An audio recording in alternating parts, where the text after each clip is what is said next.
बड़ा प्यारा फार्मूला बुज़ुर्गों ने नकल फरमाया कि एक बादशाह ना, उसका एक काला स्याह हबशी ग़ुलाम था। वो बड़ा खुश व खुरम रहने वाला, दरबार के अंदर बड़ा जो है हर टाइम मुस्कुराने वाला। बादशाह ने अपने वज़ीर को बुलाया, यार गल तो सुन। उसने कहा जी बादशाह हुजूर। उसने कहा यार मेरे पास सब कुछ है, मैं बादशाह हूँ, मैं इतना खुश नहीं हूँ जितना ये काला हबशी ग़ुलाम खुश होता है। इसके पास बज़ाहिर देखा जाए तो ये मेरा मुलाजिम है, कुछ भी नहीं है, लेकिन ये बड़ा खुश रहता है। वो वज़ीर बड़ा सियाना था, उसने कहा बादशाह ये 99 का कानून है। उसने कहा ये कौन सा कानून है जो आज तक पढ़ा नहीं है? कहा आज बताऊंगा मैं आपको ये कौन सा कानून है। रात हुई, वज़ीर बादशाह के पास आया, कहा बादशाह सलामत एक सराही ले लें और उसके अंदर 99 जो है वो सिक्के डालें और उसके ऊपर लिख दें इसके अंदर 100 सिक्के हैं और ये तुम्हें तोहफ़ा दिया जाता है बादशाह की तरफ से। ऐसे किया, वो सराही ली उसने और जाकर उस काले हबशी के दरवाज़े पर रखी, बैल बजाई, दरवाज़ा खटखटाया, उसने अंदर से निकला तो सराही देखी, उसके अंदर 99 यानी 99 दिनार सिक्के। बड़ा खुश हुआ, लेकिन ऊपर 100 लिखे हुए थे।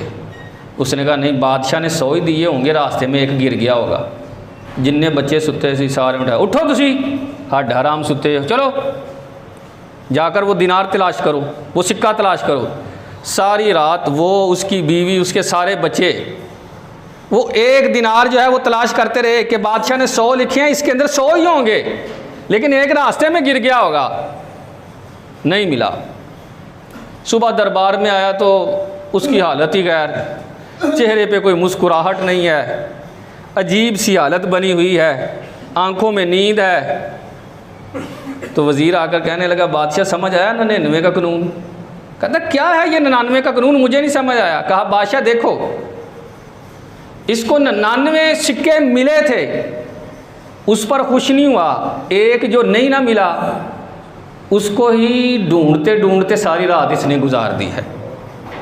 हमारी कैफियत भी ऐसे है, सेहत सलामती है, अल्लाह ने सालिमुल अज़ाब बनाया है, देखने वाला बनाया है, खा सकते हैं, खाना हज़म हो रहा है, सुन सकते हैं, ये सारी चीज़ें अल्लाह ने दी हैं। वो जरा घर नहीं ना मिले मैनू, वो जड़ी गड्डी नहीं ना मिली मैनू, वो चीज़ जो मैं मांग रहा हूँ ना वो नहीं ना मिली, अपनी ज़िंदगी का सुकून तबाह बर्बाद कर लेते हैं। जो अल्लाह ने 99 नेमतें आपको अता की हैं उसकी तरफ तो देखो यार, ना शुक्री के अंदर ना आए। और ये कभी भी जहन ना बनाएं कि मेरा रब दुआ को कबूल नहीं करता, ऐसा तो है ही नहीं।